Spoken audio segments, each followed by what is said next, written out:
حضور خاتم النبیین رسول اللہ صلی اللہ علیہ وسلم نے ارشاد فرمایا ہے، الرؤیا الصالحۃ من اللہ والحلم من الشیطان فإذا رأى أحدكم شيئا يكرهه فلينفث حين يستيقظ عن يساره ثلاثا وليتعوذ بالله من شرها فإنها لا تضره۔ اس حدیث رسول اللہ صلی اللہ علیہ وسلم میں یہ ارشاد منقول اور مروی ہے کہ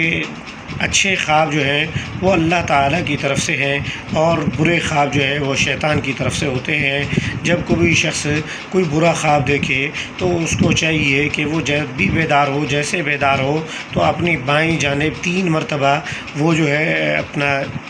تھوک دے اور اس کے یعنی اس کو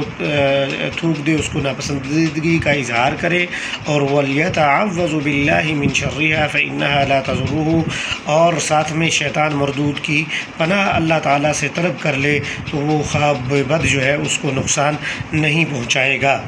یہ حدیث بخاری اور صحیح مسلم دونوں میں موجود ہے، 5995 صحیح بخاری میں اور صحیح مسلم کے اندر 2261 پر یہ حدیث نبی صلی اللہ علیہ وسلم موجود ہے۔ اور برے خوابوں کے متعلق ایک بات یہ بھی ہے کہ خواب جو بھی کوئی انسان خواب دیکھے تو اس کی تعبیر کسی اچھے عالم فاضل اور معبر سے معلوم کرنے کی کوشش کرے، خود اس کے متعلق کوئی رائے قائم کرنے سے احتراز کرے، اور برے خواب تو بالخصوص کسی کو بھی بتانے کی ضرورت اور حاجت نہیں ہے۔ اللہ تبارک و تعالیٰ رب العزت ہمیں ابرار و علیین میں شامل فرمائے اور ہمارے حق میں اپنی رضامندی کی سند جاری فرمائے، اور برے خوابوں سے شیطان کی شر سے مأمون اور محفوظ فرمائے۔ آمین یا رب العالمین۔